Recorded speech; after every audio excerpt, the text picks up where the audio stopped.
सतगुरुदेव की जय। सर्व संगत से प्रार्थना है, सत्संग प्रारंभ हो रहा है। कृपया सत्संग स्थल पर शांतिपूर्वक विराजमान होकर के श्रद्धा से सत्संग सुने। परमेश्वर की प्यारी आत्माओं से पुनर्निवेदन है, सत्संग प्रारंभ हो रहा है। कृपया सत्संग स्थल पर शांतिपूर्वक बैठ करके श्रद्धापूर्वक सत्संग सुने। सत साहिब सतगुरुदेव की जय। बंदी छोड़ कबीर परमेश्वर जी की जय। बंदी छोड़ गरीबदास जी महाराज जी की जय। स्वामी रामदेवानंद जी गुरु महाराज जी की जय हो।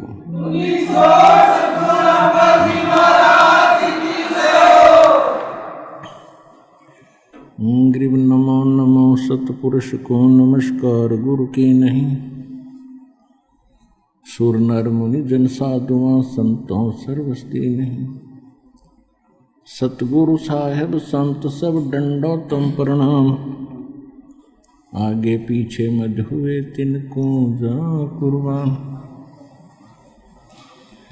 नराकार निर्विषम काल जाल वैबंधनम। निर्लेपम निज निर्गुणम अकल अनुवेशुंडनम। सोहम सुरति समाप्तम सकल समाना नीर्तलय उज्ज्वल हिरंबर हरदमम बेपरवा अथाह वार पार निमज्जतम। ग्रीब जो सुमर सिद्ध होई गणनायक गलता ना करो अनुग्रह सोई पारस पद परवाना। आदि गणेश मनाऊं गणनायक देवन देवा। चरण कमल लौलाऊं आद्यंत करूं सेवा। परम शक्ति संगीतम हृदय सिद्धि दाता सोई।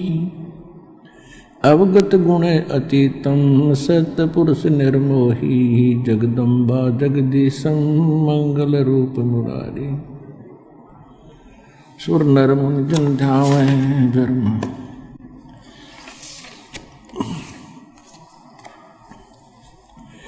तन मन अर्पों शीशम भक्ति मुक्ति भंडारी। सुर नर मुनि जन ध्यावै ब्रह्मा विष्णु महेशा। शेष सहस मुख गावे पूजय आदि गणेशा। इंद्र कुबेर सरीखा वरुण धर्म राय ध्यावै। समृत जीवन जी का मन इच्छा फल पावे। 33 कोटि अधारा ध्यावै सैस 88। उतरे बहुजल पारा कट है यम की फांसी। 33 कोटि अधारा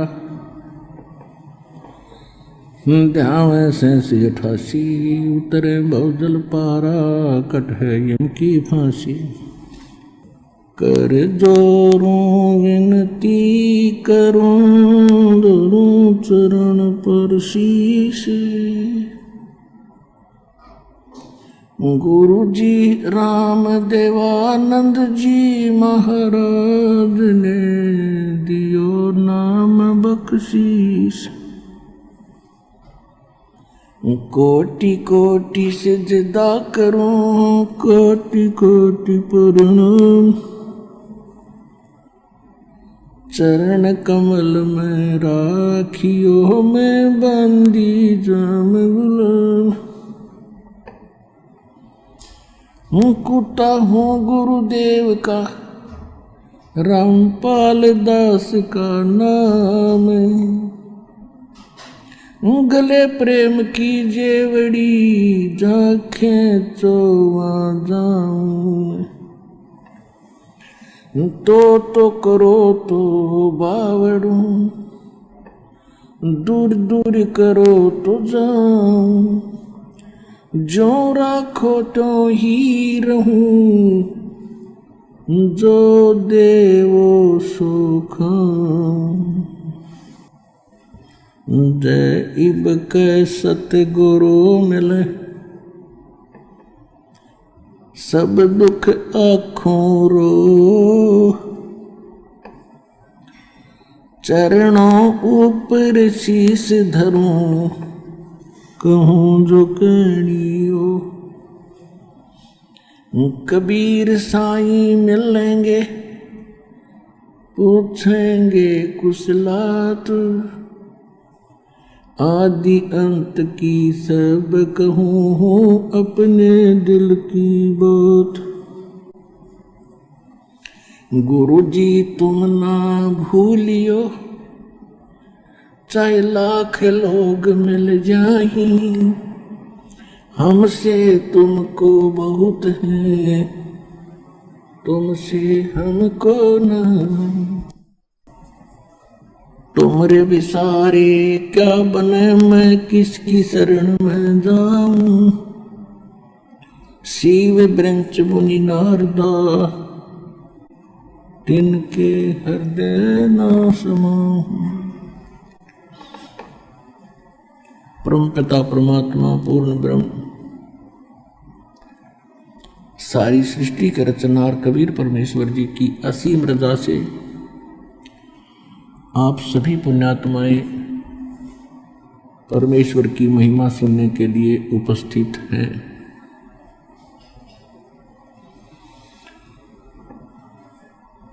जिन पुण्यात्माओं के ऊपर परमात्मा की विशेष दृष्टि होती है, रहम भरी दृष्टि होती है, वही पुण्यात्माएं ये समय निकाल पाते हैं। अन्यथा आप अन्य समाज को और अपने पिछले इतिहास को खूब देख सकते हो। हमारे दादे परदादे मर गए इसी निर्वाह के कोल्लू में, सुबह से लेकर शाम तक जुटे रहे, जुड़े रहे और मर ही गए, उनका काम पूरा नहीं हुआ। ऐसे ही हम उसी स्पीड से, उसी गति से, इस ज्ञान की प्राप्ति से पहले हम भी उसी क्रिया में व्यस्त थे और उसको मनुष्य जीवन का अंतिम उद्देश्य मान रखा था। जब हमें सत्संग सुनने को मिला, ये तत्व ज्ञान की रोशनी हृदय के अंदर हुई, उसके बाद पता चला कि मनुष्य जीवन का मूल कार्य कौन सा है। इससे पहले हमने अपना यही मूल कार्य मान रखा था कि संतान हो जा, उसके बाद संतान की परवरिश कर दें, उनका विवाह कर दें, उनके फिर संतान हो जा, हमारा कुल चल जाए और फिर हम बेशक मर जाएं, नो प्रॉब्लम, हमारा काम पूरा हुआ। हम ऐसे सुनने को हमें मिलता था, ये बूढ़े बुजुर्ग बैठकर बतलाते थे, तो यही कहा करते, भाई हमारा काम पूरा हो गया, बच्चों का विवाह कर दिया और इनका संतान दे दी परमात्मा ने, अब हम बेशक मर जाओ, हमारा काम पूरा हुआ। अब पता चला कि उन्होंने जो मनुष्य जीवन का कार्य था तो स्टार्ट भी ना किया, पूरा खाक हुआ था। ये क्रिया तो पशु पक्षी भी करके मर जाते हैं, जो एक मानव कर रहा होता है। भक्ति बिना नरखर एक है, जिन हर पद नहीं जाना। ओए ये सूक्ष्म वेद कितना गजब का ज्ञान है कि बिना भक्ति के मनुष्य और गधे में कोई अंतर नहीं। अपने कर्मों के भार से सभी लदे फिर रहे हैं, और जिन्होंने हर पद नहीं जाना, हर पद का अर्थ है गीता अध्याय नंबर 15 के श्लोक नंबर 4 में कहा कि तत्वदर्शी संत की प्राप्ति के उपरांत परमेश्वर के उस परम पद की खोज करनी चाहिए, जहां जाने के बाद साधक फिर लौटकर कभी संसार में नहीं आते। और जिस परमेश्वर ने सर्व ब्रह्मांडों की रचना की है, जो कुल का मालिक है, केवल उसकी भक्ति करो। तो इसे ये कहना चाहते हैं परमात्मा के जो भक्ति भी कर रहे हैं और जिनको उस परम पद के पाने की विधि प्रॉपर है नहीं, ज्ञान नहीं है, तो वो भी मनुष्य जीवन व्यर्थ कर रहे हैं। अब आप अपनी किस्मत को जांच कर देखना, अन्य जो संतों के पास बोले श्रद्धालु अपना जीवन नाश कर रहे हैं, वो कौन सी साधना कर रहे हैं, और आपको क्या अमृत और क्या वो खजाना प्राप्त हुआ है जो उनके आसपास भी नहीं है। आपको वो ज्ञान और वो भगवान और वो मूल मंत्र मिले हैं जो कुछ महापुरुषों के अतिरिक्त आज तक किसी को प्राप्त नहीं हुए थे। उन महापुरुषों में से गिने चुने ये 5, 6, 7 महापुरुष हैं। आदरणीय धर्मदास साहिब जी, आदरणीय मुरुगदास साहिब जी, आदरणीय नानक साहिब जी, आदरणीय दादू साहिब जी, आदरणीय गरीबदास साहिब जी, गांव छुरानी, जिला झज्जर, हरियाणा वाले, आदरणीय गीसादास साहिब जी, गांव खेखड़ा, जिला बागपत, उत्तर प्रदेश, और नामदेव जी, यानी कुछ महापुरुषों को परमात्मा विशेष रहम करके मिले। इनको ये मंत्र प्राप्त हुए थे। इनको आगे प्रतिबंध लगा दिया था कि अभी इनको अन्य समाज में डिक्लेयर ना करना, डिस्क्लोज नहीं करना, नहीं तो बिचली पीढ़ी तक ये सभी काल के भेजे हुए संत यही क्रिया, यही नाम, यही साधना बताने लग जाएंगे। और ये अधिकारी है नहीं, क्योंकि अधिकारी के बिना ये नाम प्राप्त भी किसी से कर लिया तो काम नहीं करेगा। तो इसलिए वो नाम यही बताएंगे, ज्ञान यही बता रहे होंगे, तो भिन्नता नहीं हो पाएगी मेरे बच्चों को। तो उन महापुरुषों ने अपना नाम जपा, अपने अमृतवाणी में उनको लिख भी दिया, संकेत भी कर दिया, लेकिन अपने अनुयायियों को किसी को बताया नहीं। अब उस शेष कार्य को संपूर्ण करने के लिए परमात्मा ने अपने इस कुत्ते को रामपाल दास को भेजा है, जो आज भौंक रहा है, आपको जगा रहा है, और आप कुंभकर्ण की नींद सोए पड़े हो। ये गोल्डन चांस आपके हाथों से जा रहा है।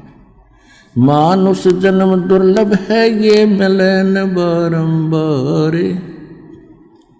तरवर से पत्ता टूट गिरे भाई, बहोर न लगता डार। परमात्मा कहते हैं कि मानुष जन्म बड़ी ही दुर्लभ है, बड़ा मुश्किल से प्राप्त होता है, और एक बार आपके हाथ से छूट गया, आपकी मृत्यु होगी तो ऐसे हो जाएगा जैसे वृक्ष से पत्ता टूटकर ना जाने कहाँ गिरता है, कि तो गंदे नाले में या पशु के पैरों के तरह कुचला जाता है। अर्थात 84 लाख योनियों के इस कोल्लू में, इस गंदे नाले में आप फिर से गिर जाओगे, यदि भक्ति, सत भक्ति नहीं की और आपका मोक्ष नहीं हुआ तो। उसके लिए परमात्मा हमें संकेत करते हैं, रह कराते हैं, समझाते हैं, क्योंकि यहाँ 2 शक्ति काम कर रही है विशेषकर, एक सरपुरुष, एक परम अक्षर पुरुष। यहाँ पर अक्षर पुरुष का विशेष रोल नहीं है। अक्षर पुरुष का रोल वहाँ शुरू होता है जहाँ हमने उसके लोक से गुजरना है, इसलिए उसकी वहाँ से गुजरने की जो कमाई है वो यहीं पूरी करके साथ लेकर हम चलेंगे, तब वो हमें आगे जाने देगा। उसका टोल टैक्स देना पड़ेगा, नहीं तो नहीं जाने देगा। लेकिन यहाँ पर 2 पुरुष हैं, 2 भगवान हैं, 2 प्रभु हैं। एक सरपुरुष जो ज्योत स्वरूपी निरंजन काल कहलाता है, जिसके 21 ब्रह्मांड हैं, जिसमें हम गलती से फंसे हुए हैं, और ये नहीं चाहता कि इन प्राणियों को कोई मूल ज्ञान, सही ज्ञान हो, सही भक्ति ये करें, ये नहीं चाहता। ये नहीं चाहता कि मेरे जाल से कोई जीव यहाँ से निकल जाए, ये सुखी हो जाए। ये चाहता है कि इनको यहीं रखूं, इनकी दुर्गति करूं, क्योंकि हम परम अक्षर ब्रह्म के बच्चे हैं, चिट्टी से लेकर हाथी तक। और हमने गलती की थी जहाँ वो सुख स्थान है, जहाँ हम पहले रहा करते, सतलोक में, अपनी गलती से हम इसके साथ आगे भगवान छोड़ गए। इसने वहाँ एक ऐसी गलती की थी, सरपुरुष ने, ये भी वहीं था, दुर्गा भी वहीं थी। इसने दुर्गा के साथ बद व्यवहार किया था, जिस कारण से परमात्मा ने इसको 21 ब्रह्मांड समेत निष्कासित कर दिया था। और हम अपनी गलती से, अपनी मूर्खता से वह बड़ी थाली का ठोकर मारकर सर्व सुख छोड़कर इस नकली भगवान ज्योति निरंजन सरपुरुष के साथ आगे इसके विमान में बैठ के 21 ब्रह्मांड के विमान में अपनी स्व इच्छा से परमात्मा के मना करते हुए, अब परमात्मा ने इसको उस सुखमय स्थान से निकाल दिया, क्योंकि वहां गंदे आदमी का ठिकाना नहीं है। अब ये प्रतिशोध ले रहा है हमारे साथ कि ये परमात्मा के बच्चे हैं और इनको ऐसी दुर्गति करूंगा इनकी, वो रोएगा बैठा बैठा। सतपुरुष परम अक्षर ब्रह्म कबीर भगवान, और वही इसने कर भी रखा। यहाँ कोई जीव सुखी है? राष्ट्रपति से लेकर और एक कंगाल तक उसका देख लो इतिहास जाकर। ये तो मनुष्य जीवन की हालत है। फिर अन्य प्राणी, कुत्ता क्या खाता है, सूअर क्या खाता है, गधा क्या कर रहा है, और अन्य पक्षी सारा दिन ओले गिरते हैं, भूख है, प्यास है, हाहाकार मची है, बड़ा छोटे को खा जाता है। जंगल में देख ले वो उसके पीछे पड़ रहा है। यही मनुष्यों की यही वृत्ति है। और घर घर में आग लगा देता है ये सास बहू की झगड़ा, आपस में पता नहीं किसके साथ के पंगा पवा दे, सारी उम्र टेंशन में जाओ। अपनों का दुख अपनों को ही होता है। और स्वयं परमात्मा आकर कहते हैं, मैं रोवत हूँ सृष्टि को, ये सृष्टि रोए मोहे, गरीबदास इस वियोग को समझ न सकता कोई। अब वो परमात्मा है जो सब दुख दूर करता है, सब संकट का निवारण करता है, और हम उसको छोड़कर इस नकली के पीछे पड़ गए। हम इसको संकट मोचन मान बैठे, इस नकली भगवान को। ये तो संकट देने वाला है, हरण करने वाला नहीं है। संकट मोचन कौन है? वो कबीर परमेश्वर है। जब इस आत्मा को ज्ञान होता है तो उस परमात्मा को ये के लिए तड़प उठती है। अभी तो आप बच्चे हो, आप जी ने काल की भांग घनी पी रखी है, और यह उतरती सी उतरेगी इस एंटीबायोटिक औषधि से। तो दास आपको ये तत्व ज्ञान आपके कानों के माध्यम से अंदर आत्मा में भेज रहा है, इससे आपकी यह भांग उतरेगी। कबीर साहब कहते हैं, कबीर ये माया अटपटी और सब घट आन अड़ी, और किस किस ने समझाऊं, या तो कुआं भांग पड़ी है। अब जैसे किसी ने 10 व्यक्ति शराब पीकर किसी हत्थे से आ रहे हों, आते से ठेके से, तो 10 की एक जैसी भाषा होगी, एक जैसी चाल होगी और एक जैसी गतिविधि होंगी, ऐसे लटखटाता चलेगा हैं। और तो जितने भी इस काल के लोक में प्राणी हैं, इन्होंने माया के अतिरिक्त कुछ भी दिखाई नहीं देता। बचपन से इंजेक्शन लगने शुरू हो जाते हैं, बेटा अच्छी कमाई करिए, उस लड़के ने देख कोठी बना ली, फलाने के लड़के ने 2 प्लाट ले लिए, बड़ी बड़ी कार ले रखी है। हम फिर उसी स्पीड से उस माया की भांग को अधिक पीते रहते हैं। और सतगुरु आए दया करी, ऐसे दीन दयाले, ये बंदी छोड़ वृतास कहा, जठरगनी प्रतिपाल। सतगुरु आए दया करी, ऐसे दीन दयाल, खुद मालिक आए, उसने आकर हमें समझाया तुम कर क्या रहे हो भोले भक्तों, और करना क्या चाहिए था तुमने। उसके बाद जब ये ज्ञान सुना, दास की स्थिति ऐसी हो गई थी, है भगवान अब क्या करें, इधर के रहे ना उधर के। फिर हिम्मत दी, ज्ञान बढ़ता चला गया कि भक्ति हम इन्हीं क्रियाओं को करते करते आसानी से कर सकते हैं। लेकिन परमात्मा को अधिक महत्व देंगे तो परमात्मा हमारे अधिक निकट होगा, और फिर आप हमारे सब काम उस पावर से होंगे, भगवान की शक्ति से होंगे। जैसे पहले हाथ से चक्की पीछा करती माताएं बहनें, ये था मैनुअल, ये तो प्रारब्ध था हमारा, नहीं समझो, प्रारब्ध मिल रहा था जब तक हम कबीर साहब की शरण में नहीं आए थे।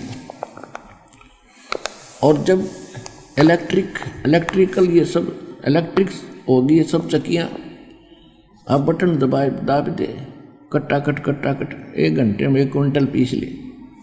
तो अब पावर से जो काम हो रहा है, जैसे हैंडपंप पावर से चल पड़ा, पशुओं का चारा काटने की मशीनें होती थी, हाथ से घुमाते थे, अब वो पावर से चलती है फटाफट, आप खड़ा देख रहा, चारा कट रहा है। तो ऐसे इस पर परमात्मा की पावर का कनेक्शन लेने के बाद यदि आप इसको मेंटेन ठीक रखोगे, कनेक्शन कटने नहीं दोगे, तो ये भगवान की पावर से आपके सारे काम बहुत आसानी से होया करेंगे। तो इसलिए परमात्मा की आवश्यकता बहुत है, और फिर ये ज्ञान से यह भांग भी उतरेगी। संकट मोचन कष्ट हरण हो, मंगल करण कबीर के आगे शरण तेरी। संकट मोचन कष्ट हरण हो, मंगल करण कबीर के आगे शरण तेरी। पहले तो मोहे ज्ञान नहीं था, प्रेम बनाना तेरे में। पहले तो मोहे ज्ञान नहीं था, प्रेम बनाना तेरे में। दीन जान के माफ कीजियो, ये खता हुई बिन बेरे में। दीन जान के माफ कीजियो, खता हुई बिन बेरे में। अनगिन अवगुण भरे मेरे में, माफ करो तकसीर के आगे शरण तेरी। संकट मोचन कष्ट हरण हो, मंगल करण कबीर के आगे शरण तेरी। ये जम्बुक वाली रैन 84 आन गिरा हूँ झेरे में। या जम्बुक वाली रात 84 आन गिरा हूँ झेरे में। ऊंची ऊंची लाई छलांगा, यत्न किए बहु तेरे में। ऊंची ऊंची लाई छलांगा, यत्न किए बहु तेरे में। काम क्रोध अहंकार लोभ की, ये मोटी जड़ी जंजीर के आगे शरण तेरी। संकट मोचन कष्ट हरण हो, मंगल करण कबीर के आगे शरण तेरी। कर्म कुसंगत बहुत किए, वो जाते हैं नहीं कहे। आके आप संभालो दाता, 84 में जाह बहे। आके आप संभालो दाता, 84 में जाह बहे। जन्म मरण के कष्ट सहे, अब मिटो जन की पीर के आगे शरण तेरी। संकट मोचन कष्ट हरण हो, मंगल करण कबीर के आगे शरण तेरी। गुप्त रूप से सब काज सारते, जो भी विपता आने पड़। गुप्त रूप से सर्व काज सारते, जो भी विपता आने पड़े। एक दिन दर्शन देने होंगे, दीन दयाल न्यो नहीं सरे। एक दिन दर्शन देने होंगे, दीन दयाल न्यो नहीं सरे। तुम बिन पापी नहीं तेरे मेरा, अवगुण भरा शरीर के आगे शरण तेरी। संकट मोचन कष्ट हरण हो, मंगल करण कबीर के आगे शरण तेरी। प्रेमी पक्षी दुखी होते हैं जब बिछड़ जा रहन पड़े। प्रेमी पक्षी दुखी होते हैं जब बिछड़ जा रहन पड़े। हम युगों युगों के बिछुड़े फिरते, कैसे अब मन धीर धरे। हम युगों युगों के बिछुड़े फिरते, कैसे अब मन धीर धरे। जैसे जल बिन मीन मरे मेरी, ऐसी हुई तासीर के आगे शरण तेरी। संकट मोचन कष्ट हरण हो, मंगल करण कबीर के आगे शरण तेरी। रजा तेरी से दादू नानक जी का सत्यलोक में वास हुआ। रजा तेरी से दादू नानक जी का सत्यलोक में वास हुआ। 100 प्रश्न उत्तर कीने, तब धर्मदास के विश्वास हुआ। 100 प्रश्न उत्तर कीने, तब धर्मदास के विश्वास हुआ। भगत के कारण खवास हुआ, जागी सुल्तानी की तकदीर के आगे शरण तेरी। संकट मोचन कष्ट हरण हो, मंगल करण कबीर के आगे शरण तेरी। हिरण वाला पैर उलझा लिया, पड़ मोह माया के चक्कर में। हिरण वाला पैर उलझिया, पड़ मोह माया के चक्कर में। अब मोह ज्ञान हुआ, मैं आ गया इस काल बली के टक्कर में। अब मोह ज्ञान हुआ, मैं आ गया इस काल बली के टक्कर में। हरदम तेरा करूं जिक्र में, आन पड़ी मोह भीड़ के आजे शरण तेरी। संकट मोचन कष्ट हरण हो, मंगल करण कबीर के आगे शरण तेरी। पावचनों के लालच में या बंदर वाली मूठ गही। पावचनों के लालच में या बंदर वाली मूठ गही। मूठ खुले ना जान बचे ना, हे साहिब या कौन भई। मूठ खुले ना जान बचे ना, हे साहिब या कौन भई। रामपाल सतगुरु शरण लई, इब खाई शब्द दूध की खीर के आगे शरण तेरी। संकट मोचन कष्ट हरण हो, मंगल करण कबीर के आगे शरण तेरी। परम पिता परमात्मा कबीर परमेश्वर वो सर्वशक्तिमान है, वो हमारे सर्व संकटों का नाश कर सकते हैं। सर्व सुखदाई है ये परमात्मा। इसमें आत्मा अपना ज्ञान होने के बाद तो परमात्मा को याद करके अपने किए हुए कर्मों को ऐसे याद करेगी। इसमें क्या बताया है कि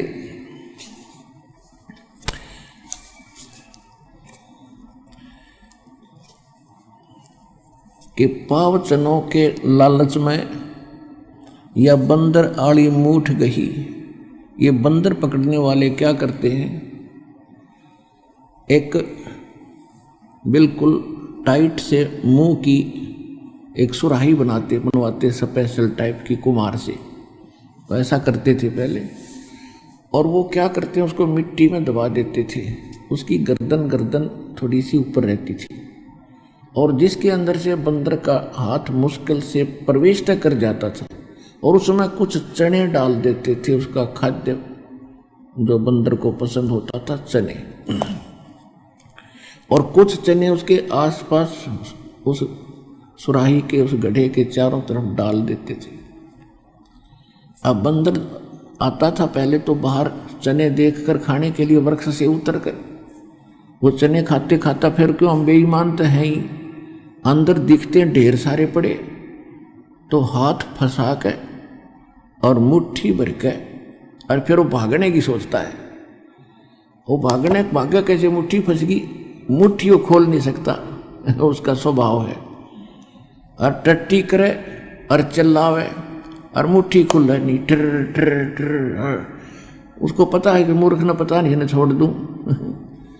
तो बंदर को फिर ऐसे वश करके वो फिर बेचता है कहीं, फिर उसको सारा दिन नाच नचाते हैं, उसकी दुर्गति करते। तो हम ऐसे फंस गए आके, इस काल के ने ऐसा कर दिया हमारे साथ।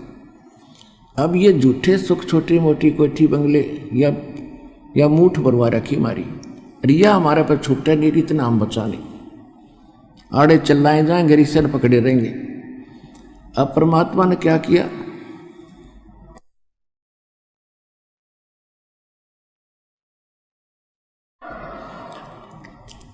अब बंदर पकड़ने वाला कई जगह ऐसे सिस्टम फिट कर देता है, 7-8 जगह। तो एक कोई भगत श्रद्धालु, कोई नेक व्यक्ति जा रहा था, उसने केले ले रखे थे अपने थैले में, सफर कर रहा था, उसने देखा भाई बंदर फंस गया, उसको मालूम था कि वो किस तरह जकड़ा हुआ है। उसने क्या किया, एक केला डाल दिया उसके हाथ की पहुंच से थोड़ा सा दूर, एक तो उसने फंसाए रखा था उसमें सुराही में, और एक देख लिया इतनी दूर तक इसका हाथ जाए, उसने इतनी दूरी पर केला डाल दिया। अब हम लालची सोचा ये बिठा ले, बंदर ने सोचा ये उठा ले, उधर ध्यान गया तो वो हाथ थोड़ा सा ढीला हुआ, चने छूट गए, वो हाथ निकल गया, वो केला उठा के भाग लिया। तई बाप के हाथ में केला दे दिया अपने दास ने, इन्हें उठा के भाग दिया।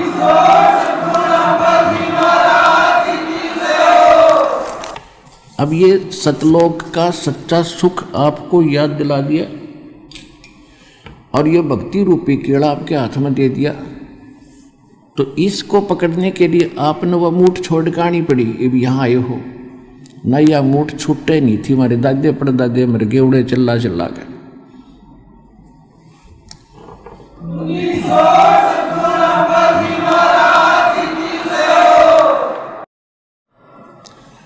अब परमपिता परमात्मा स्वयं आते हमें सुखी करने के लिए, और हम पहचान नहीं सके अपने भगवान को, इसलिए परमात्मा कहते मैं रोवत हूँ सृष्टि को, और ये रोव मुझे। ये कहते हे सर्व संकट मोचनहार, हे समर्थ शक्तिवान, हे सच्चे भगवान। हम राम कृष्ण हनुमान के पुजारी थे, और जब आपत्ति आती थी लोग कहा करते हे सच्चे भगवान, तो इससे सिद्ध है भी याद आवा कि ये सच्चे नहीं थे, क्योंकि इनकी भक्ति करते करते दुख आ गया, तो ये सच्चे की हुए। तो फिर नो करा करते हे सच्चे मालिक, हे सच्चे भगवान। तो अब हमको पता चला सच्चा भगवान कौन है, तो ये है वो सच्चा भगवान। तो ये हम रोते हैं, परमात्मा कहते तुम रोवत हो, मैं रोवत हूँ सृष्टि को, तुम्हें रो रहा हूँ, तुम्हारे लिए भटक रहा हूँ कि तुम जिनकी पूजा कर रहे हो ये सुख नहीं दे सकते, तुमने दुख तो दे सकते। कौन दे सकता है दुख? ये काल भगवान। और ब्रह्मा विष्णु महेश सब दुर्गा, ये तो अपने ना सुख दे सकते ना दुख दे सकते, आपका किया कर्म ही दे सकते। और परमात्मा कहते मेरी शरण में आने के बाद तुम्हारे कर्म के अंदर, प्रारब्ध के अंदर, किस्मत के अंदर यदि कोई पाप कर्म भी अधिक है, उनको भी खत्म कर दूंगा, नाश कर दूंगा। मासा घटे न तिल बधे, विद ना लिखे जो लेख, ये सच्चा सतगुरु मेट कर भाई ऊपर मारे मेख। जम जो राजा से डरे ये मेटे कुरुम के लेख, अदली असल कबीर हैं ये कुल के सतगुरु एक। परमात्मा भी कहते हैं अमर करूं सतलोक पठाऊं, तात बंदी छोड़ कहाऊं, अजर अमर बंदी छोड़ हमारा नामम, अजर अमर है अस्थिर ठामम। जब ही सतनाम हृदय धरो, भयो पाप को नाश, जैसे चिंगारी अग्नि की बई पड़े पुराण गास। परमात्मा कहते हैं मेरे पास एक ऐसा जालिम मंत्र है, इसका सच्चे ढंग से सच्चे संत से प्राप्त होने के बाद आपके असंग जन्मों के जो संचित कर्म हैं या प्रारब्ध के कर्म हैं उनको ऐसे फूंक देगा जैसे सूखे घास को एक माचिस की तिल्ली से 1000 टन पड़ा हो, एक माचिस की सीख जला कर लगा दो, सारा भक्कड़ ठा देगी और फिर चलेगी तेज हवा, उसको कहीं का कहीं पटक देगी, ठाकर मैदान साफ हो जाएगा। ऐसे परमात्मा के सतनाम के अंदर वो पाप नाशक शक्ति है। जैसे सूरज के आगे बदरा, ऐसे कर्म छयारे, प्रेम की पवन करे चतुमुंदर जल के तेज नयारे। जैसे सूरज के आगे बादल, सूर्य के सामने बादल आ जाते हैं तो सूर्य का जो वास्तविक प्रकाश में प्राप्त नहीं हो रहा, जो लाभदायक है, और फिर तेज हवा चलती है तो बादल इधर उधर बिखेर देती है, तो सूर्य का वो स्पष्ट प्रकाश हमारे तक पहुंच रहा होता है। ऐसे आत्मा और परमात्मा के बीच में हमारे पाप कर्मों की ये बादल छा गए। उसके लिए परमात्मा ने कहा कि जैसे सूरज के आगे बादल बदरा, ऐसे कर्म छयारे, और प्रेम की पवन करे चितमंजन, फिर जल के तेज नयारे। परमात्मा में प्रेम जागेगा। प्रेम जब जागेगा हम परमात्मा के गुणों से परिचित होंगे, हम फिर इसके ऊपर आसक्त होंगे, आशिक होंगे, कभी रोएंगे कभी गाएंगे और सतलोक के उस सुख को हम रहकर याद करेंगे। तो फिर इस मंत्र के जाप से आपकी आत्मा साफ होगी। आत्मा साफ होगी तो आपका प्रेम बढ़ेगा भगवान में, परमात्मा की चर्चा चलेगी, आंखों से आंसू आने शुरू हो जाएंगे। तो वो प्रेम की पवन चलने से फिर वो प्यार के जो आंसू उमड़ने लगे, फिर परमात्मा में वो पापों का नाश होने लगेगा। ये पहचान होगी आपकी। अब परमात्मा जैसे दास आपको बहुत बार सुनाता रहा हूं कि एक समय रामानंद जी को परमात्मा मिले थे 5 वर्ष की आयु में, फिर उनको सचखंड लेकर गए थे, वापस छोड़ा था। उसके बाद रामानंद जी परमात्मा से परिचित हुए थे कि सचमुच एक स्थान है जहाँ हम सुखी हो सकते हैं, हमारी जन्म मृत्यु सदा के लिए समाप्त हो सकती है। और उनको ये भी विश्वास हो गया था कि कबीर परमात्मा है। परमात्मा ने फिर उनको एक आदेश दे दिया था, ये शब्द लो, कि इस गुरु शिष्य की मर्यादा बनाए रखने के लिए आप जी ने ये भूमिका मेरी आज्ञा से करनी पड़ेगी। आप मेरे गुरु रूप में रहोगे और क्रिया वो करोगे जो दास बता रहा है, आपको दिखा भी लाया है। और क्योंकि मेरे से ये कोई भी उपदेश नहीं ले रहा, विशेषकर ब्राह्मण वर्ग, और आप भक्ति आप भी जारी रखो और इस प्रथम 5 नाम को ही देना और मंत्र नहीं देना, जो दास आपको साथ देता है। लेकिन रामानंद जी सारा कुछ देख भी लिया था, और रामानंद जी, स्वामी रामानंद जी वेदों के बहुत बड़े ज्ञाता माने जाते थे, क्योंकि ये नकली ऋषि जितने हुए सारे ही हमें बहका रहे थे। हम इनको विद्वान मानते थे, वेदों के कोई इन्होंने कंठस्थ याद कर रखा था। कोई ब्राह्मण चतुर्वेदी कहलाता था, जिसने 4 वेद घोट रखे थे, कंठस्थ याद थे, वो चतुर्वेदी कहलाता था। जिसने 3 वेद याद करा करते उनकी परंपरा में, तो उनको त्रिवेदी कहने लगे। जिसने 2 वेदों को कंठस्थ याद कर रखा था उसको द्विवेदी कहते थे। और इनको वेदों के बारे में कै ख का पता नहीं था, कै ख भी नहीं जानते थे। ऐसे रामानंद जी विद्वान पाक रहे थे। स्वामी रामानंद जी बड़े विद्वान हैं, वेदों का बड़े गूढ़ रहस्यों को जानने वाले। और रामानंद जी परमात्मा से वो ज्ञान रह रहकर सुना करते थे। उधर से ब्राह्मण, केवल ब्राह्मण वर्ग ही उनके पास दीक्षा लेने रामानंद जी के पास आ रहा था।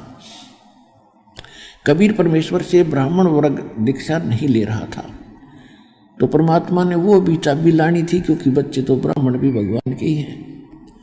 एक दिन परमात्मा बैठे थे स्वामी रामानंद जी के पास, एक शेष रूप में रामानंद जी बैठे थे अपनी गुरु रूप में गद्दी पर।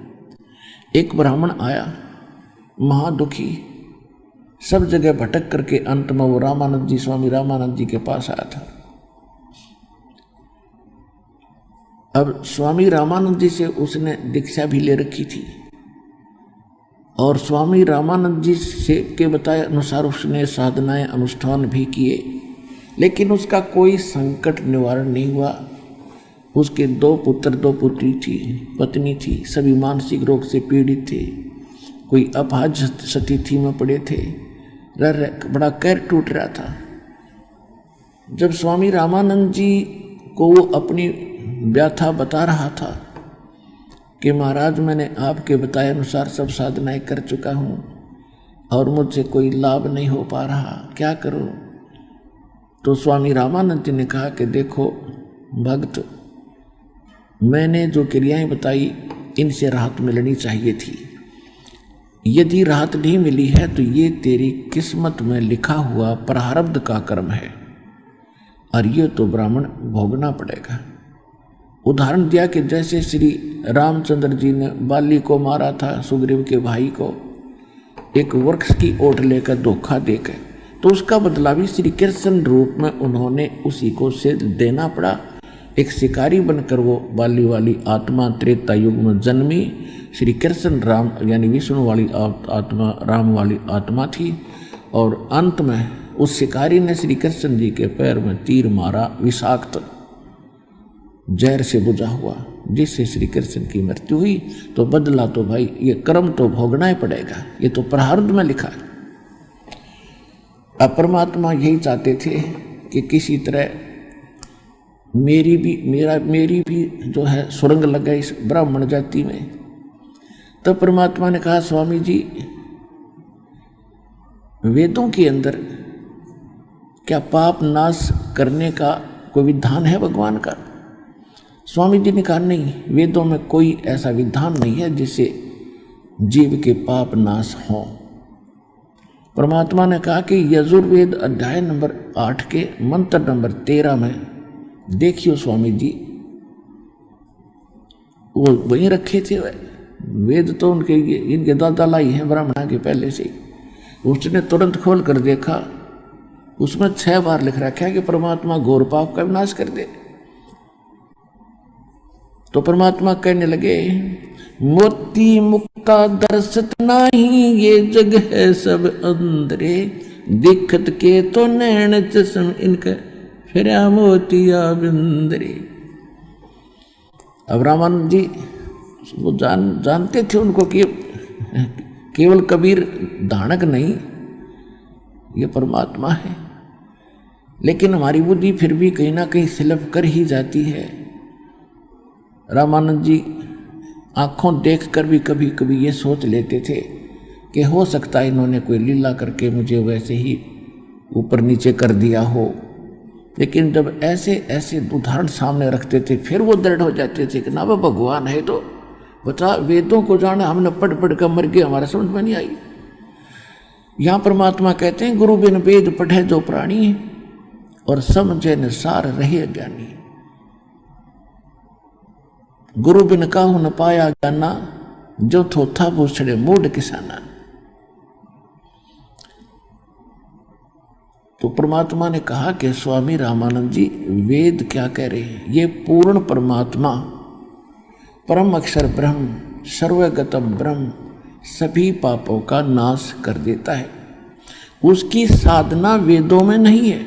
यजुर्वेद अध्याय नंबर 40 के मंत्र 10 में ये स्पष्ट कर देता है गीत वेद ज्ञानदाता कि परमात्मा को कोई तो साकार कहते हैं, कोई निराकार कहते हैं। निराकार तो उसको कहते हो दिखता को नहीं, साकार मानते हैं जैसे रामकृष्ण रूप में आगे नहीं। वेद कहते हैं परमात्मा उत्पन्न होता है या नहीं होता है, इसकी जानकारी तत्वदर्शी संत जानते हैं, उनसे मिलो। यही गीता अध्याय नंबर 4 के श्लोक 32 और 34 का आशय है। 32 में कहा कि सच्चिदानंद घन ब्रह्म यानी पूर्ण परमात्मा स्वयं अपने सतधाम से आकर, सतलोक से यहाँ आकर के अपने मुख कमल से जो ज्ञान बताता है वो तत्व ज्ञान है। उसमें सभी धार्मिक अनुष्ठानों की यथार्थ जानकारी विस्तार से कही गई है। चौथे अध्याय के 34वें श्लोक में कहा कि उस तत्व ज्ञान को तू तत्वदर्शी संतों के पास जाकर सुन। उनको दंडोत प्रणाम करने से और कपट छोड़कर उनसे प्रसन्न करने से वो तत्वदर्शी संत तुझे उस परमात्म तत्व का वो तत्व ज्ञान बताएंगे। तो वो ज्ञान वो तत्वदर्शी संत तुम्हें नहीं मिला, जिस कारण से यह बात बिगड़ गई। और वो मंत्र स्वामी जी मेरे पास है जो ये सारे पाप नाश कर सकता है। अब दुखी आत्मा तो खोजती है कि तब भनक पड़ी जाए। तो पंडित जी जो था दुखी, उसने पूछा जी आप कौन हो, कहाँ से हो? परमात्मा ने बताया मैं धाणक हूँ भाई जुलाहा, और कबीर मेरा नाम है, और वहाँ मेरी झोपड़ी है, और मैं स्वामी जी का शेष ताज़ा ताज़ा बनाया हूँ। अब वो जान गया कि शेष कौन है। ये ऐसी गजब की बात। स्वामी जी ने वेदों का खख भी है, निर्यो वेद मंत्र बताया।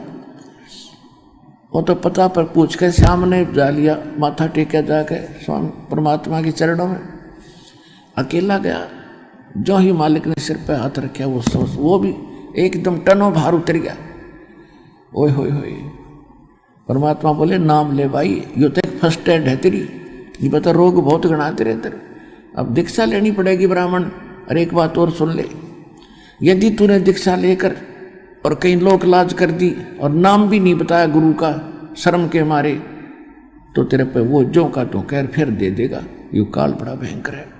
न बोला जी मैं तो मरा पड़ा हूँ और ब्राह्मण समाज ने मेरे तो के दे दिया, मेरी तो दुर्गति हो रही है। कहीं भी रिश्तेदारी में जाता हूँ मुंह मोड़ लेते, कोई चौने भी नहीं देता। ये भगवान आज आपके आशीर्वाद से मुझे कितना सारा मिला। सारे परिवार, परमात्मा बोले पूरे परिवार को नाम दिला, कर टूट रहा तो सुखी होगा। अब घर गया, अपने दोनों बच्चों को लाया, पहले लड़कों को, क्योंकि हमारे अंदर थोड़ी थोड़ी रहती है सही कि पहले लड़कों पर ट्राई कर लेता हूँ। लड़के ऐसा बुरा हाल पाएंगे, मुंह ऐसे टेढ़े टेढ़े, जैसे सता रखे प्रेतों और संस्कार ने। परमात्मा के पास लाए, आशीर्वाद दिया और उनको मंत्र दिया। उनको काफ़ी उसी समय काफ़ी राहत मिली और धीरे धीरे हफ्ते 10 दिन, महीने 2 महीने में कति ठीक हो गए। फिर दोनों लड़कियों को लाया, अपनी पत्नी को नाम दिलाया। फिर परमात्मा क्या नहीं करते, धीरे धीरे उसकी आर्थिक स्थिति भी बहुत सॉलिड होगी, सुदृढ़ होगी। अब वो तो डटा नहीं डटे, जो भी मिले उससे आगे कहे कबीर परमात्मा उतरे हुए पृथ्वी पे, भगवान आ रहे हैं। ये धाणक नहीं रहे, भगवान है ये दुल्हा नहीं रहे, भगवान है ये।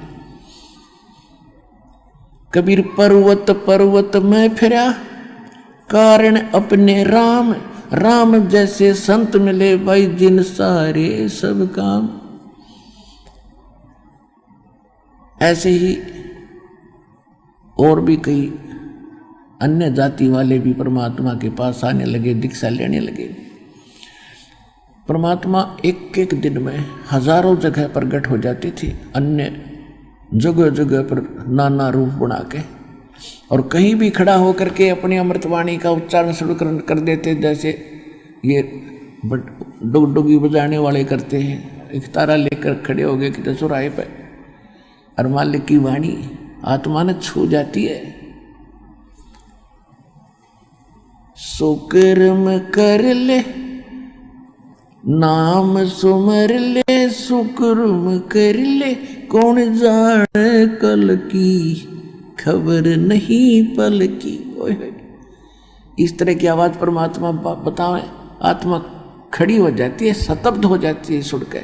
और वहाँ बैठ जाते थे सैकड़ों की संख्या में राहगीर, और मालिक फिर उनको 2-2 घंटे सत्संग सुना करते, वह धूप छाया में न्यों बैठे रहते थे और फिर नाम लेते थे, क्योंकि उसके बच्चे हैं, उनको दीक्षा देते थे, भाई मंत्र करो, दुनिया दुखी फिरे, और किसी को आशीर्वाद से, किसी को नाम दे करके, सबको रिचार्ज करके परमात्मा आज तक आपको लाए हैं, यहाँ तक लाए।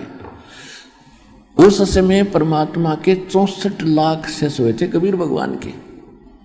64 लाख, ना तो कोई मीडिया था, ना कोई बुक छापड़ियाँ था, और ना कोई अन्य कोई साधन, सब लाउड स्पीकर थे। ऐसी परमात्मा ने समर्थ इसी को कहते। हिंदुस्तान इंक्लूडिंग पूर्वी बलोचिस्तान, अफगानिस्तान, पश्चिमी पाकिस्तान, पूर्वी पाकिस्तान, इराक, ईरान और गजनी तक ये सारा भारत था। और उस समय सारे भारत की आबादी मुश्किल से 4 करोड़ होगी, और 4 करोड़ आबादी में 64 लाख से एक धानक के जुलाहे के होना, ये कोई बालकों का खेल नहीं है। और फिर बिना पहचान पाए कि कबीर इज गॉड, सबको सुख दिया दाता ने, जो भी आ गया, क्योंकि तो अपना पिता है। और ये तो शीतल सथल है, यानी एसी रूम है, धूप में जलता हुआ व्यक्ति कोई बढ़ जाओ उस एसी कमरे में, तुरंत शांति होती है। तो परमात्मा काल तो है, वो आग अंगार बरसा रहा हमारे, और ये मालिक हमारे ऊपर शीतलता बरसाते। तो ऐसे लाखों भगत शिष्य हो गए। एक पंडितानी थी, शारदा नाम था उसका, उसका बेटा बहुत विद्वान था। विद्वान तो खाक था, पर प्रसिद्ध था, जिसे ये विद्वान थे ऋषि जी, 4 वेद घोट लिए, वो विद्वान हो गया। उसने हिंदुस्तान के सभी विद्वान ब्राह्मणों को शास्त्रार्थ में पराजित कर दिया। तो ऐसा विद्वान था वो। और उसकी माता इतनी दुखी थी कि अंतिम सांस गिने थी। उससे पहले उसने अपनी माता के लिए भी खूब जंतर मंत्र कर लिए, सारे वेदों के अनुष्ठान कर दिए, उसको कोई राहत नहीं मिली। उस शारदा ने जहाँ भी किसी ने कोई साधु संत बताया, उसी के पास जाकर उसने अपना दुखड़ा रोया, और जिस भी संत ने जो कुछ भी क्रिया बताई उसने सारी करी, कोई राहत नहीं मिली। तो सभी ये कह देते थे कि शारदा, ये तेरे प्रारब्ध का दुख है, तेरी किस्मत में लिखा ही तो भोगना पड़ेगा। लेकिन आत्मा फिर भी नहीं मानती, क्योंकि उसको मालूम है कि भगवान सब सुख कर सकता है। तो दूसरे संत के पास गई, फिर तीसरे के पास गई, अंत में वह कति कंडेम होगी, राहत मिली नहीं कति। अब परमात्मा कहते, सो छिद्र मैं करूं अपने जन के काज। उस जिस मोहल्ले में, जिस कॉलोनी में वो शारदा रहा करती थी, सर्वानंद की माँ, उससे थोड़ी सी दूरी पर एक परमात्मा कबीर जी की शिष्या थी। और वो किसी कामवश चली गई शारदा के घर। पहले जाकर कुशल मंगल पूछा तो उसने बताया। शारदा ने कहा, बहन कुशल क्या बताऊं, मैं तो अंतिम सांस गिन रही हूँ, बहुत दुखी हूँ, मैंने सब जगह क्रियाएं कर चुकी हूँ। तो उसने पूछा कि कोई साधु संत की शरण में जाना चाहिए आपको, जब आपसे कोई लाभ नहीं मिल रहा कहीं से। तो शारदा ने कहा कि मैंने यहाँ आसपास का कोई साधु संत छोड़ा नहीं, और तीर्थ वर्ष जहाँ भी जिसने जो कोई जंतर मंत्र मत्था टेकना बताया मैं सारे कर चुकी हूँ, और औषधियों का प्रयोग भी मैं बहुत कर चुकी हूँ। और ऐसा बन गई थी, बहुत कमज़ोर हो गई थी, सारे शरीर में बुरा हाल हो रहा है, ना मर रही हूँ ना जी रही हूँ। तब उस बहन ने कहा कि बहन एक बात मैं बताऊँ, जब मान ले तो। हाँ बताओ। आप मेरे गुरु जी से दीक्षा ले लो, आप दुखी नहीं रहोगी। तो कहने लगी, बहन मैं तो थक चुकी हूँ मेरे गुरुओं के चक्कर में, थक ली कति, कहीं कुछ नहीं हुआ। कहने लगी, फिर उसने बताया कि हमारे ऐसे ऐसे कष्ट थे, ऐसे ऐसे दुख थे, हम कति स्वस्थ हो गए, पूरा परिवार चैन से जी रहा है और आर्थिक स्थिति भी हमारी पहले से बहुत अच्छी हो गई है। तो कहते मरता क्या नहीं करता, वो सोचता चल हो सकता है कोई छुपा हुआ परमात्मा का प्यारा भक्त संत। उसने कहा कि कौन है आपके गुरुजी, बताओ मैं चल पड़ूंगी। कहाँ है वो? कि यहीं काशी के अंदर हैं और कबीर नाम है उनका। वो कहाँ रहते हैं? शारदा ने पूछा। उस परमात्मा की शिष्या ने बताया कि वो जुल्हाओं की कॉलोनी में। जुल्हाओं की कॉलोनी में क्यों रहते हैं? क्या वो धाणक है? कहाँ वो धाणक है, जुल्हाए हैं। कबीर जुल्हाए हैं कहाँ? तो कहने लगी, बहन कहने लगी हाँ, जो शिष्या थी। लेकिन शारदा वो जुल्हाए नहीं, वो तो परमात्मा समझ लेना। यानी इतने सुख तो भगवान ने दे सके जो वो दे रही है। शारदा बोली नहीं, मेरी तो इज्जत का नाश हो जाएगा। मैं पंडितानी और वो एक शूद्र धाणक है, मेरा तो जीना हराम हो जाएगा समाज में। मैं तो मर जाऊं बेशक, पर उसका नाम ना लूं। उसके बाद परमात्मा ने एक और ब्राह्मणी भेजी, वो भी परमात्मा से दीक्षित हो चुकी। आइए अब हम उन श्रद्धालुओं के अनुभव जानते हैं जो जगत गुरु तत्वदर्शी संत रामपाल जी महाराज जी से दीक्षा प्राप्त कर चुके हैं तथा उनके द्वारा बताए गए भक्ति मार्ग पर चल रहे हैं। क्या नाम है आपका? नंदिनी खोसला। कहाँ से आए हैं आप? देहरादून। संत रामपाल जी महाराज से कब जुड़े? 2012 में। आप पहले ब्रह्मा विष्णु महेश की भक्ति करते थे, तो फिर आप संत रामपाल जी महाराज जी की शरण में क्यों आए? मेरी मासी हैं हिसार की, मंजू नाम है उनका। उनके माध्यम से मैं इस भक्ति में आई हूँ। उन्हें मुझे ज्ञान गंगा पुस्तक दी थी। ज्ञान गंगा पुस्तक में ऐसा क्या पढ़ने को मिलता है कि जो भी श्रद्धालु उसको पढ़ता है और संत रामपाल जी महाराज जी की शरण में चला आता है? मैंने तो मैक्सिमम मैंने पूरी नहीं पढ़ी, थोड़े से 2-3 पन्ने पढ़ते, बट मुझे बहुत अच्छा लगा क्योंकि हम जिसकी पूजा पाठ करते थे वहाँ हमें लाभ कोई भी नहीं मिला, और जिसमें लिखा है हम इतना पूजा पाठ करते थे और हम फिर भी मेरा जन्म फंसे, हम बाबा इस धरती पे आ जाते हैं, हमें मुक्ति नहीं होती। हम सोचते हैं हमें मुक्ति होगी, हम स्वर्ग में जाएंगे, ऐसा तैसा बोलेंगे, लेकिन मतलब कुछ होता ही नहीं ऐसा। फिर हम क्यों भक्ति कर रहे हैं कि जब हमें दुखी आते हैं, हम बहुत परेशान रहते हैं, तब फिर मैं इस भक्ति में मैं जुड़ गई थी। जो भी संत रामपाल जी महाराज से नाम दीक्षा लेता है उसको कोई ना कोई लाभ होता ही है। आध्यात्मिकता की बात करें या फिर भौतिकता की बात करें, आपको संत रामपाल जी महाराज से जुड़ने के बाद क्या लाभ मिला? सर, आपसे कुछ बात शेयर करना चाहती हूँ जो मैंने मतलब कि परमात्मा ने मेरे को दिखाई है, अन्यथा और किसी समाज ने भी नहीं देखा है, जो परमात्मा ने मुझे दिखाई है। जबकि अभी मेरी जब भक्ति पूरी हो जाती है तब परमात्मा दिखाते हैं, लेकिन मुझे परमात्मा ने स्टार्टिंग में ही दिखा दिया मुझे अपनी में, जबकि भक्ति चल रही थी। क्या दिखाया संत रामपाल जी महाराज जी ने? जैसा कि आपने बताया कि भक्ति पूरी होने के बाद वो चीज़ें देखी जा सकती है जो आपने भक्ति पूरी होने से पहले देखी है। और जो लोग कहते हैं कि मरने के बाद किसने देखा, क्या कहना चाहते हैं आप? क्या देखा आपने जो आप बताना चाहते हैं? तत्वदर्शी संत रामपाल जी महाराज मुझे सपने में आए, मेरे को लेके गए, विमान में बिठाकर मुझे सतलोक लेके गए हैं गुरुजी। पहले नर्क आया, नर्क में बहुत जीवात्माएं रो रही थी, तड़प रही थी, परमात्मा को पुकार रही थी। जैसा कि आपने बताया कि संत रामपाल जी महाराज जी ने आपको सतलोक, नरक दर्शन, स्वर्ग दर्शन कराते हैं, पूरा डिटेल में बताइए। स्टार्टिंग कहाँ से होती है, क्या क्या आपने देखा, पूरा बताइए। मेरे को पहले परमात्मा मतलब कि उड़ा कर एकदम ले गए, पहाड़, बीच में पहाड़ वगैरह भी। आप बार बार में संत रामपाल जी महाराज व परमात्मा शब्द संबोधित कर रहे हैं, कृपया यहाँ पर आप क्लियर करते चले कि किस टाइम पे आप परमात्मा को देखते हैं और किस टाइम पे संत रामपाल जी महाराज को देखते हैं। कौन आपके साथ होता है? संत रामपाल जी, तत्वदर्शी संत रामपाल जी मेरे भी साथ में थे। तो पहले मतलब उड़ा के ले गए विमान में बिठाकर। मेरे को डर भी लगा बीच बीच में, बट मैंने परमात्मा को गुरु जी को मतलब कि पकड़ रखा था, तत्वदर्शी संत रामपाल जी को पकड़ रखा था। मेरे को बहुत डर भी लगता रहा, बट फिर गुरु जी ने मुझे कहा कि बेटा डरो मत, मैं तुम्हारे साथ हूँ। पहले पहाड़ वगैरह में ही घुमाते रहे, फिर गुरु जी ऊपर नरक में लेके गए। नरक में बहुत जीवात्मा तड़प रही थी। नरक का नज़ारा कैसा था, क्या आपने देखा, क्या हो रहा था वहाँ पर, कैसे आपने देखा? बहुत मतलब कि बहुत गंदा नरक था, बहुत गंदा नरक था। वहाँ पर इतनी बड़ी तपेटशिला थी, बहुत बड़ी तपेटशिला थी, और उस पर मतलब कि कोई जीव आत्माएं तड़प रही थी, मतलब फ्राई कर रहे थे उसको, मतलब कि बहुत मतलब चल रहे थे उसे, और वो जीव आत्माएं मतलब बहुत तेज़ से तड़प रही थी।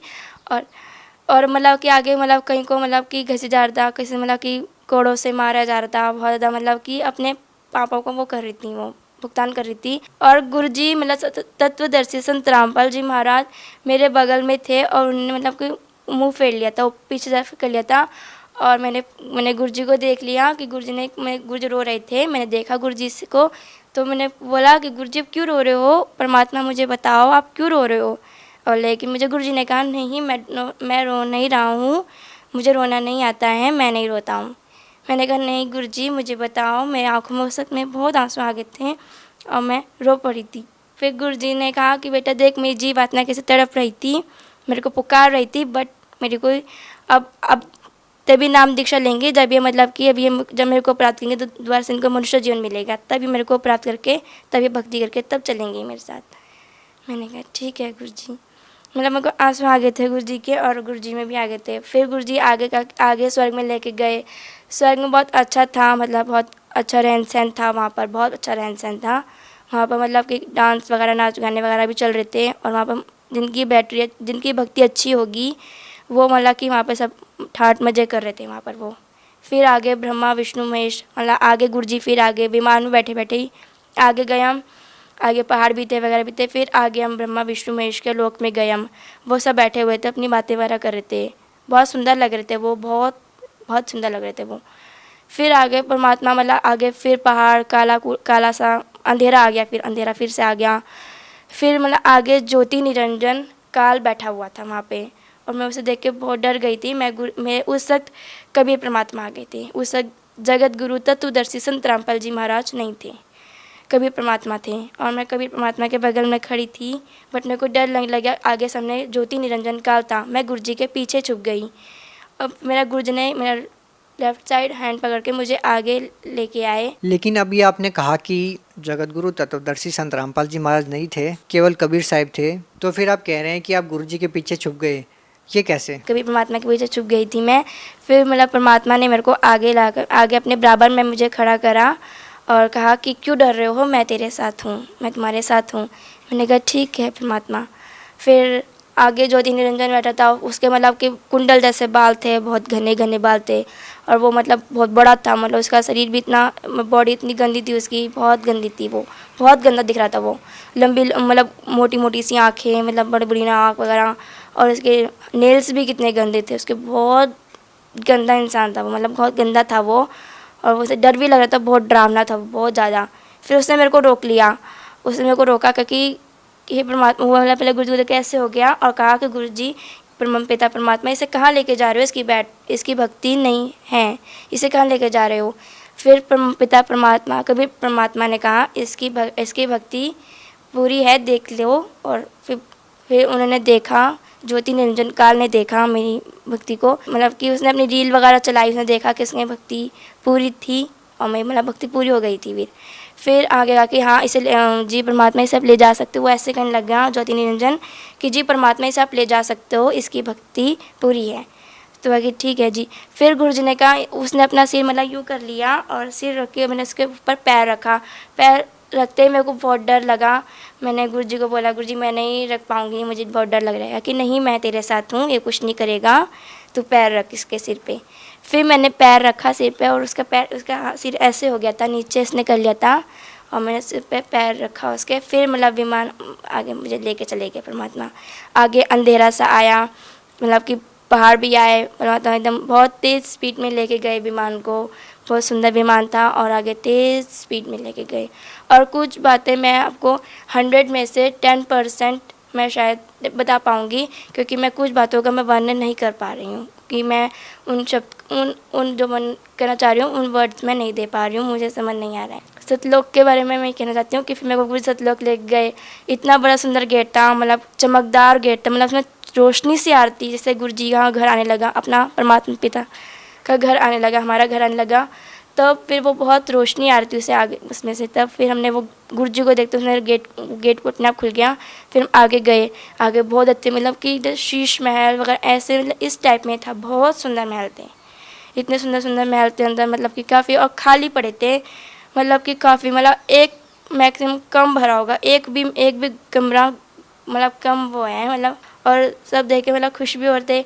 फिर परमात्मा आए गुरुजी, मतलब कभी परमात्मा आए आगे। फिर आगे गए हम, फिर उनका आसन था, आसन भी मतलब चमकदार रोशनी टाइप था, बहुत गोल्डन कलर का था, बहुत मस्त था, बहुत सुंदर था वो। उसमें गुरु जी बैठ गए, मैंने फिर गुरु जी भी आसन पर बैठ गए। अब गुरु जी मैं आराम करो, तुम घूम लो। मैंने कहा ठीक है परमात्मा, मैं यहाँ घूम लूँ? कि ओके। फिर मतलब गुरु जी ने कहा ठीक है। मैं चली गई, वहाँ पे एक सतलोक की एक माई मिली, उसका मतलब कि बहुत लंबे लंबे, मतलब कि उनके लंबे लंबे वो थे, उनके शरीर वगैरह थे, बहुत कद बहुत बड़े बड़े थे, उनके कद बहुत बड़े बड़े थे और बहुत सुंदर था। उनके चेहरे पे नूर बहुत आ रहा था, नूर बहुत था उनके चेहरे पे। और वो नूर आया और मतलब कि कहने लगे कि तुम कहाँ से? हमने नीचे ऐसे मतलब बताया। फिर कहती ठीक है, तो मैं पूरा घुमाती हूँ। फिर आगे वहाँ पर स्वामी रामदेवानंद जी, बंदी छोड़ सतगुरु रामपाल जी महाराज जी और जीतानंद जी, गरीबदास जी सब ऊपर बैठे थे वहीं पे, मतलब कि वहीं पे सतलोक में बैठे थे।